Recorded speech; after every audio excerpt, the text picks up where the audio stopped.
जंगे Karbala ये सिर्फ एक कहानी नहीं, ये एक जंग है जो तलवार से लड़ी गई और आज भी ज़मीर के मैदान में जारी है।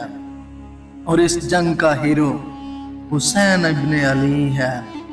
हुसैन इब्न अली ने मदीना से अपने सफ़र का आगाज़ किया। मदीना वो शहर जहाँ इमाम हुसैन रहते थे।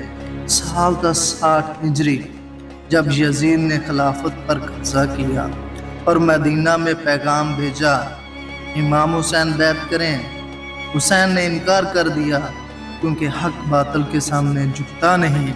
हालात संगीन होने लगे और फिर 28 रजब 60 हिजरी को इमाम हुसैन ने मदीना छोड़ने का फैसला किया। उनके साथ उनके अहले खाना, बेटे, भाई, बहनें और इसहाब भी मौजूद थे। सफ़रे करबला का पहला पड़ाव था मक्का, जहां वो 3 शबान 60 हिजरी को पहुंचे। मक्का में क़याम के दौरान हज़ारों खतूत कूफे से आए, या हुसैन आप आएँ, हम आपके साथ देंगे। इमाम हुसैन ने हज से पहले हज को उम्रा में तब्दील किया और 8 ज़ुल्हिज्जा 60 हिजरी को मक्का से कूफा की तरफ रवाना हुए। ये वो दिन था जब सब लोग हज कर रहे थे और हुसैन एक कुर्बानी के सफ़र पर निकल पड़े। लेकिन सफ़र के दौरान खबरें आई कि कूफा बदल चुका है, मुस्लिम बिन अकील शहीद हो चुके हैं और अब वहाँ सिर्फ दुश्मन हैं।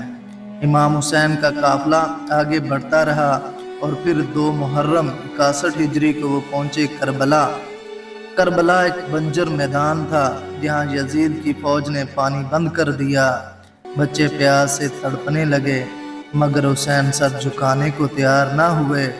फिर आया 10 मुहर्रम 61 हिजरी यानी यौम आशूरा, वो दिन जब सिर्फ 72 लोग 1000 लश्कर के सामने डट गए और हुसैन अपना सब कुछ कुर्बान कर गए, हक को हमेशा के लिए जिंदा कर गए। दोस्तों, करबला हमें बताती है कि सच का रास्ता मुश्किल ज़रूर होता है लेकिन आखिरकार जीत उसी की होती है। अगर हुसैन का ये सफ़र आपके दिल तक पहुंचा हो तो इस वीडियो को शेयर करें और हक की आवाज़ को आगे बढ़ाएं। और अगर ऐसी ही सच्ची रूह जुगा देने वाली कहानियाँ सुनना चाहते हो तो चैनल को सब्सक्राइब कर लो, क्योंकि हुसैन सिर्फ एक नाम नहीं, वो एक राह है जो हर दौर के यजीद के खिलाफ खड़ी होती है।